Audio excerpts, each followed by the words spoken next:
Welcome back to the show, folks. It's me, flying solo again this week. Have you enjoyed all the guest episodes recently? I know I had a great time talking to everyone. A huge thanks to all of you for coming on the show for a chat. This week is me back talking about exploring around Hokkaido, and this is a good one, folks. And I love how this one came about, too. I was teaching my adult class last week, and we were actually talking about the pod and how it's been a lot of fun finding all that cool information about Hokkaido. You know, all the Ainu information, things like the mysterious Lok Okotampe, ancient trees, all that good stuff. When my student, Mizuri Sato, who actually runs the cafe Atelier Sui here in Ishikari, and folks, if you ever find yourself riding in Ishikari and want a bento box, get in touch with her. But get in touch at least a full day in advance so she can actually make your lunch. And I'll link her Instagram in the show notes. I think she charges around 1,200 yen for a lunch box, but she makes just absolutely delicious food. She caters parties. All that kind of good stuff, and has been studying English with me for quite a while. And she's getting pretty good at it too, let me tell you. But anyway, Mizuri and I were talking about mysteries, and she said she did not know why there were all kinds of signs talking about Ryoma Sakamoto up in Urausu along Route 275, which is on the way up to Asahikawa from Sapporo, if that helps you out in terms of direction and where the place might be. But before we continue, for those who don't know who he was, Ryoma Sakamoto was one of the most famous samurai to ever live, folks. So him having a connection in such a small place like Urausu town, was kind of odd. Now, let me give you a little more information about Ryoma Sakamoto, just in case you don't know who he was again. He lived right at the end of the Edo period. Ryoma was anti-shogunate and wanted power returned to the emperor. And to that end, one of the things he's most famous for is bringing together the Satsuma and Choshu domains. They were kind of always at war, and if the emperor was to make any real go of regaining power, the fall of the Tokugawa shoguns and all that kind of stuff, Satsuma and Choshu had to come together. Well, he made that happen. And again, that alliance was key in the downfall of the Tokugawa shogunate, and that alliance was also key in the beginning of the Meiji Restoration, right? So the guy right there, he was obviously a very skilled diplomat, but he was a visionary who wanted a Japan without feudalism or a caste system. In his views, his political views towards the future of Japan, he was apparently kind of inspired by the USA's all men are created equal. and he studied the United States Congress. He studied the British Parliament. He studied them as models for government, for Japanese government after the shogunate had ended. Not only that, folks, but he apparently wrote something called the 8 Proposals while shipboard. So he was kind of a part of the Navy as well, but this 8 Proposals while shipboard kind of laid the groundwork for the modern Japanese Navy. He was just involved in all kinds of stuff, a kind of an Edo-era Renaissance man, if you will. Not only that, he started the Kaientai, which was Japan's first modern corporation. It also kind of doubled as a private navy and was a commercial shipping company as well. So, I mean, God, the guy started the first modern Japanese corporation. And not only that, but he laid out all kinds of proposals for the modernization of Japan. Without question, he is one of the founding fathers of modern Japan. As such, as an opponent of the shogunate, he was hunted by the Shinsengumi actual samurai sword fights and all that kind of stuff, as well as, being this modern visionary. He was born samurai. He was born into kind of like a poor, lower class samurai family in Kochi, but he rose to all these great heights, right? There were attempts on his life. He had plans on assassinating other high-ranking people within the shogunate and things. It's just, I can't believe his story is so, what's the word? Robust. Because eventually he was assassinated in Kyoto at a place called the Omiya Inn, which still stands today.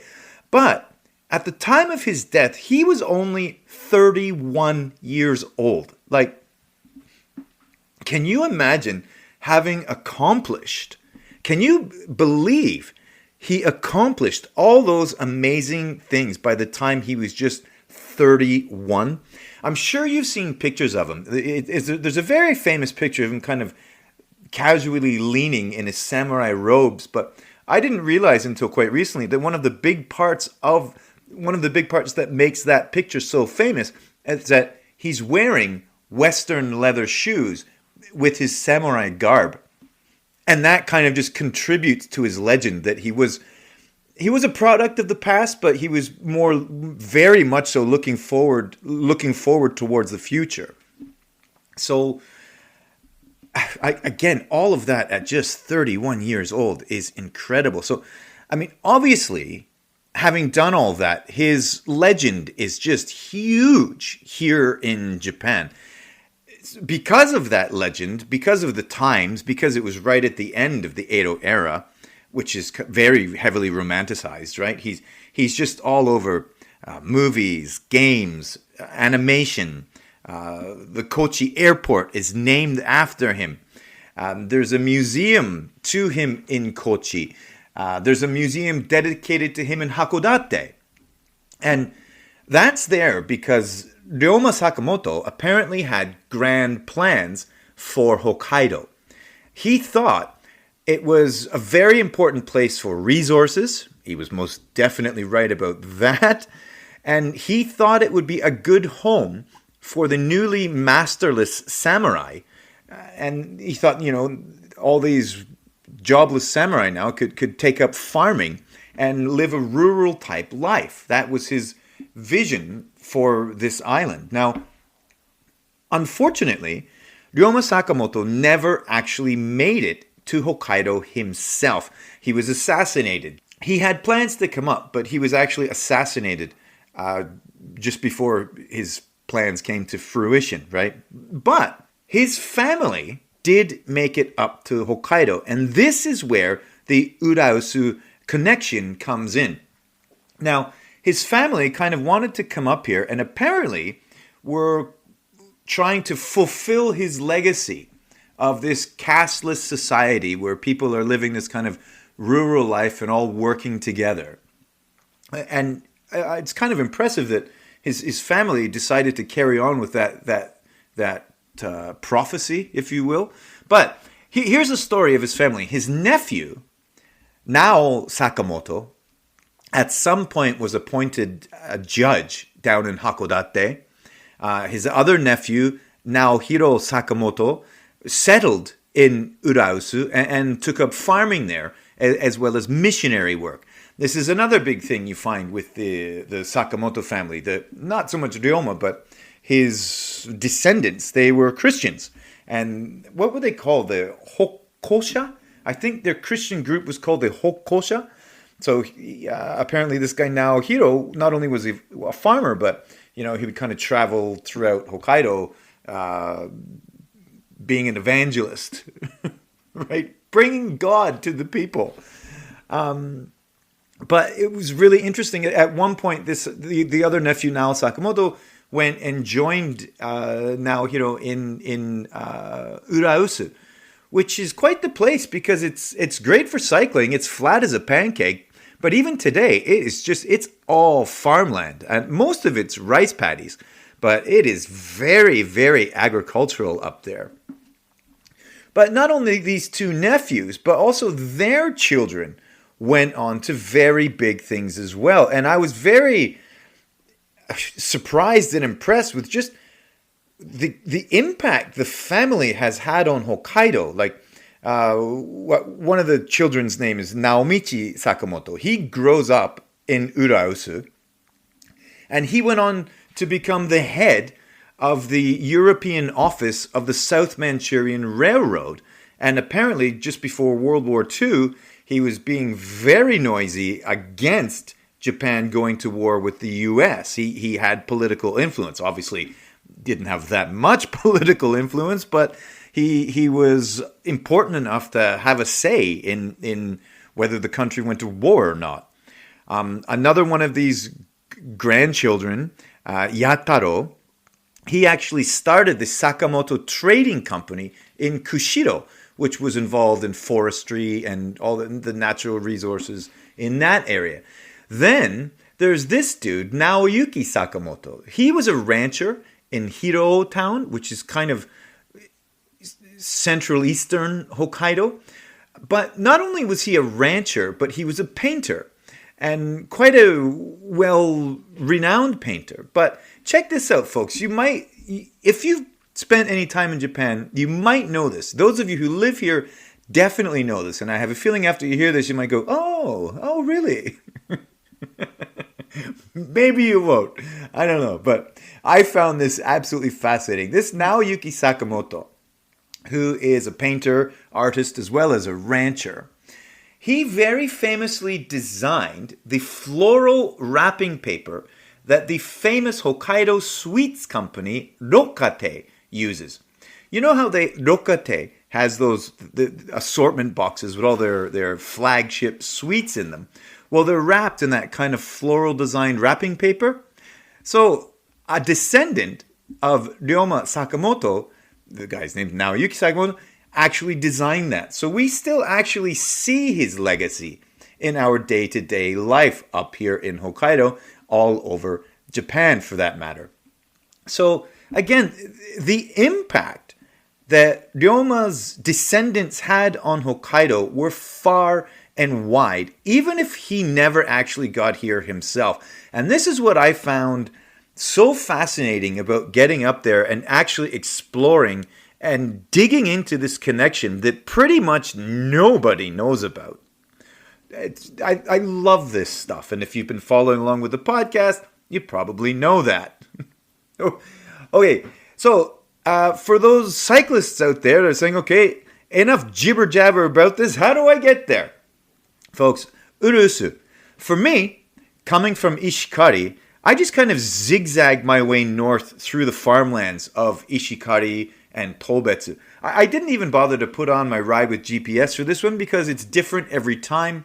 You know, I take a left turn, I take a right turn based on feeling. Very hard to duplicate, and I don't think you'd want to duplicate it based on the season. Again, a part of that ride for me, again, it's all flat as a pancake, so there's no climbing. But a part of that ride for me is also, hey, what's that over there? Or what's that shiny object to the left of me there? So that ride is different for me every time, so I didn't bother logging it with GPS. Just zigzag through the farmlands, kind of casually making your way north. That's what I do until I eventually meet up with Route 275. And from there, it is easy as you just keep heading north straight up Route 275 until you get there. If you were coming from Sapporo, by far the easiest way to get to Urausu is straight up Route 275. Now, folks, that route can be busy with cars and it can be narrow in some sections. So, yeah, zigzag through the farm roads. You can do that pretty much all the way up. But again, the most basic route is straight up Route 275.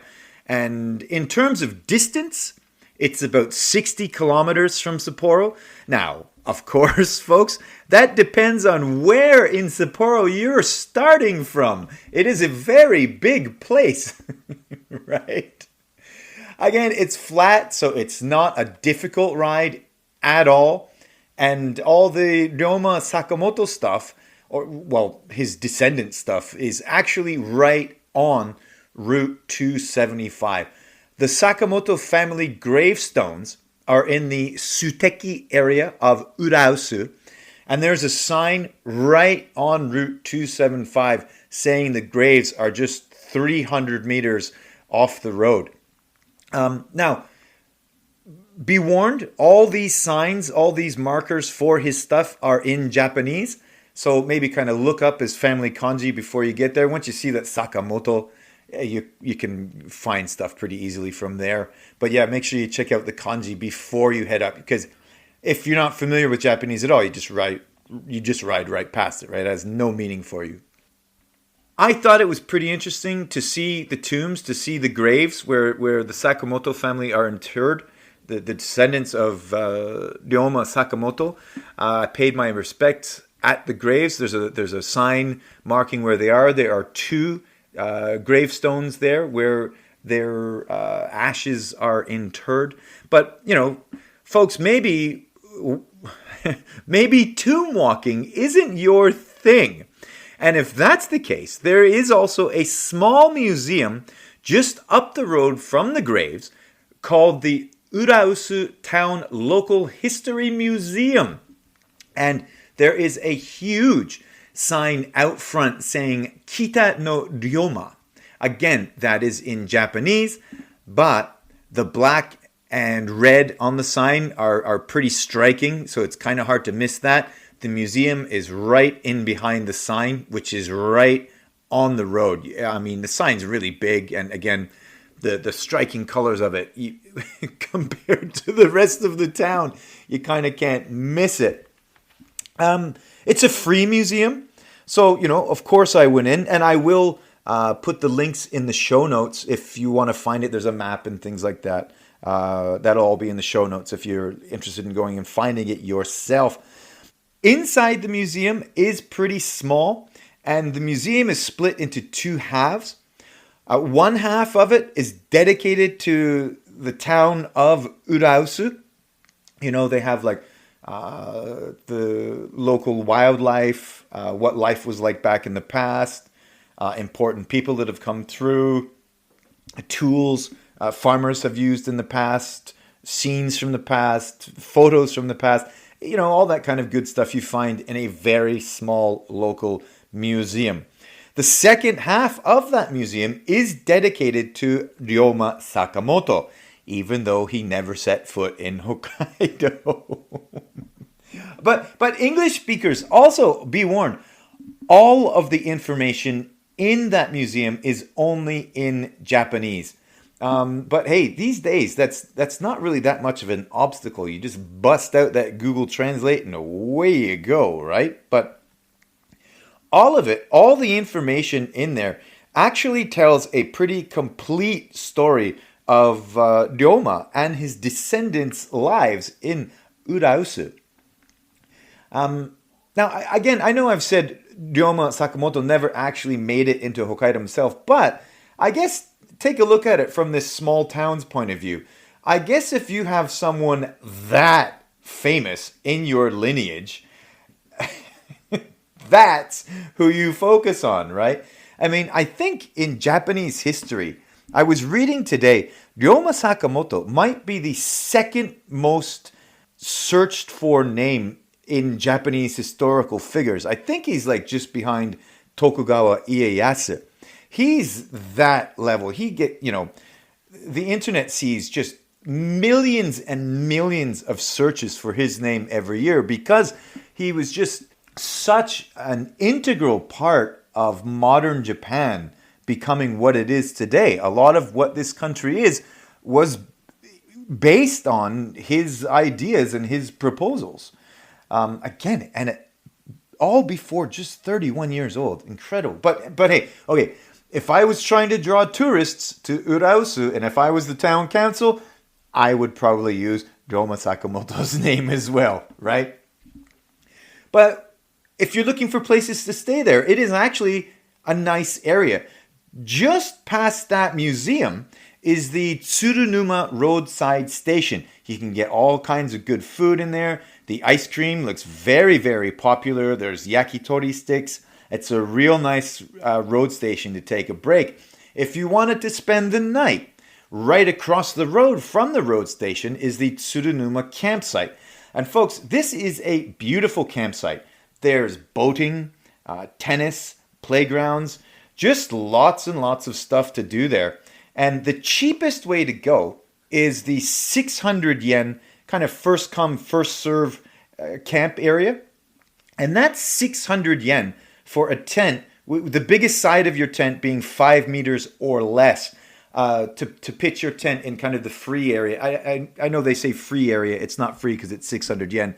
But by free, they mean like first come, first serve. You don't actually reserve a plot. So the cheapest way to go there would be 600 yen. Then they have like bungalows and all kinds of different stuff available for rental if you're looking to make it a whole big family event, right? And of course, folks, I gotta say, I'd be doing you a disservice. The office does close at 5 p.m. So if you were to rock up after 5 p.m., there likely won't be anybody there to pay 600 yen to. So I'll just leave that there, okay? You can draw your own conclusions. But that day I was there, I was going to camp. I thought it would be nice to just do the 60 kilometers up to see the Sakamoto Ryoma connection, camp, then head back in the morning. But a couple of things were happening. You know, the wind was kind of picking up a bit. There was rain in the forecast for the next day, and it was still just 2:30 in the afternoon. Like, I had more than enough daylight to just kind of cycle home. Plus, I was on my own, right? And this thought kind of hit me. Okay, yeah, I've just said there's all these activities and things to do.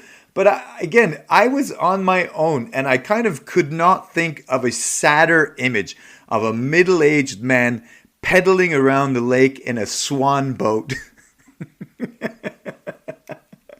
Right? So I was like, no, I'm not going to make someone's Instagram reel with sad music playing in behind it. I've got more than enough time to just cycle home. I had my tent and all kinds of stuff packed up with me. But I thought, no, since I am well within striking distance of being home and in my fridge, and with the kind of potential poor weather on the way the next day, I started heading back south. And folks, don't you know it? I was riding all the way home straight into a headwind. All the way home. So I'm still not actually sure if I made the right decision. Maybe I should have stayed and played the lonely middle-aged man walking around the park, playing park golf by himself. Tennis would have been a trick by myself, but I suppose I could have given it a go. So anyway, I cycled the 60 whatever uncomfortable kilometers of headwind home. I tell you what, folks, that ride was sprinkled with profanity on the way home as well, if you know what I mean. But man, see, even, what are we, midsummer now? Even midsummer, the winds can just get up on you here in Hokkaido, eh? But hey, and as it turned out, the next day, it did not rain. So I could have very easily camped and been quite comfortable. Well, you know, plus it was nice going home to a full refrigerator. It was Father's Day as well, right? So, hey, that was also nice. And the weather could have turned, folks. It surely could have. So I stand by that I made the right choice. But what was meant to be a cushy 60 kilometers and a camp turned into a 125 kilometer headwind ride. Oh dear. But all right, folks. So if you're looking for kind of the history of Japan linked to Hokkaido, this is a really good place to check out. Again, These places I'm talking about are not big, they are not flashy at all, but considered to who they're related to, it's definitely at least worth a stop on your way up north. Alright folks, as always, I hope you have found value in this episode. And folks, all the pics and all that kind of good stuff are up on the Cycling Hokkaido podcast Instagram page. And if you like what you hear on the show, if the show has helped you out in any way, buy me a virtual coffee. And you can do that at buymeacoffee.com/Cycling Hokkaido. It's kind of like a little tip jar, right? And as always, folks, hit that subscribe button, leave me a kind review, send a message, write in, and share episodes with your friends. Thanks as always, folks. Have fun out there. Love ya. Cycling Hokkaido!